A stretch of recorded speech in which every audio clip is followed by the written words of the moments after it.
സങ്കടപ്പെടല്ലേ. നിങ്ങൾ ചങ്ക തകർന്നിരിക്കണമെന്ന് എനിക്കറിയാം. നിങ്ങൾ വിചാരിച്ചതുപോലെയല്ല നിങ്ങളെ അവർ മനസ്സിലാക്കിയെന്ന് എനിക്കറിയാം. പണ്ടൊക്കെ നാട്ടിൻപുറങ്ങളിൽ നമ്മുടെ അമ്മമ്മമാർ പറഞ്ഞു തന്നിരുന്ന അമ്മ പറഞ്ഞു തന്നിരുന്ന ആ വാചകമേ ഉള്ളൂ എനിക്കും പറയാം. പാത്രമറിഞ്ഞു വിളമ്പാത്രന്റെ അല്ലേ?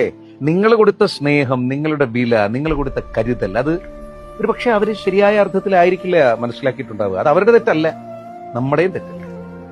ഓരോ മനുഷ്യന്റെയും ചിന്താധാരയുടെ തെറ്റാണ്, അവർ വളർന്നു വന്നതിന്റെ തെറ്റാണ്, അവരുടെ ചുറ്റുപാടിന്റെ തെറ്റാണ്, അല്ലേ? നിങ്ങൾ ഈ വാരിക്കോരിക്കൊടുത്ത സ്നേഹം, നിങ്ങൾ വളരെ ആത്മാർത്ഥമായി കണ്ണ് നിറഞ്ഞുകൊണ്ട് ചേർത്ത് നിർത്തിയത് ഒക്കെ അങ്ങനെ തന്നെ മനസ്സിലാക്കുമെന്ന് എന്തിനാണ് നിങ്ങൾ കരുതിയേ? സത്യത്തിൽ നമ്മൾ ഭയങ്കര പാവങ്ങളാണ്, തെറ്റിദ്ധരിക്കപ്പെടാൻ വേണ്ടി മാത്രം ജീവിക്കുന്ന കുറെ മനുഷ്യർ, ശരിയല്ലേ? നമ്മൾ ഓരോരുത്തർക്ക് ഈ പറഞ്ഞ പോലെ അവർക്ക് നല്ലതുണ്ടാവട്ടെ, അവർക്ക് ദോഷം വരരുത് എന്ന് ആത്മാർത്ഥമായിട്ട് ആഗ്രഹിച്ചുകൊണ്ടായിരിക്കും ഓരോന്നും ചെയ്യാം.